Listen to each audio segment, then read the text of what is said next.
మీరు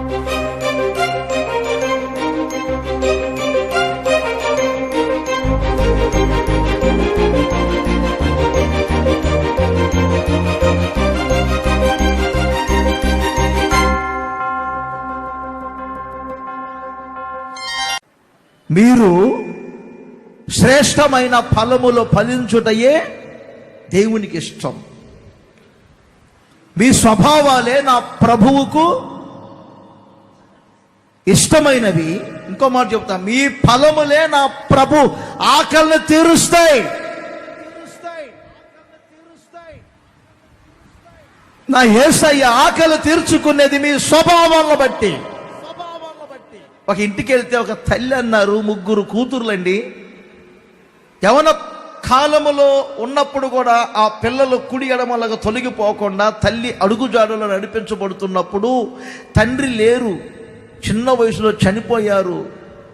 ఆ పిల్లలు ముగ్గురు కూడా ఏమండి ఎక్కడో వెనకటి కాలంలో పిల్లల్లాగా పెరుగుతున్నారు, తల పైకెత్తుకోరు, తల్లి అడుగుజాడలో నడిపించబడతారు. ఈ రోజు కూడా యవనస్తులైనప్పటికీ ఏమండి తల్లి చెప్పిన చెప్పులే కొనుక్కుంటున్నారు, తల్లి వేసుకోమన్న డ్రెస్సే వేసుకుంటున్నారు, తల్లి షాపింగ్ తీసుకెళ్తేనే షాప్కి వెళ్తున్నారు, తల్లి ఇస్తేనే ఫోన్ వాడుతున్నారు.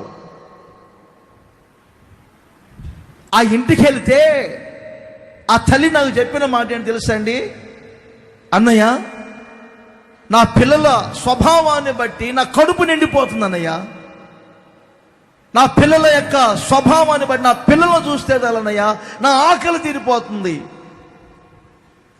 నా దాహము తీర్చబడుతుంది, నాకు ఇంకేమి డబ్బు అవసరం లేదని, నా పిల్లలే నాకు ఆస్తి. ఆ పిల్లల యొక్క స్వభావములను బట్టి ఈ తల్లి చెప్పగలిగారు ఆ మాట. యేసయ్య కూడా మీరు మిద్దెల మీద మిద్దలు గడితే ఆయన ఆకలి తీర్చబడదు, కోట్ల రూపాయలు సంపాదిస్తే ఆయన ఆకలి తీర్చబడదు.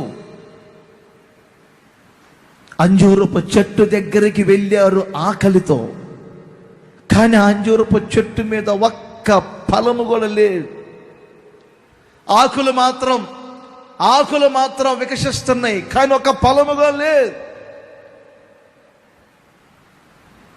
యేసయ్య ఆకలి తీర్చలేని చెట్టు అది.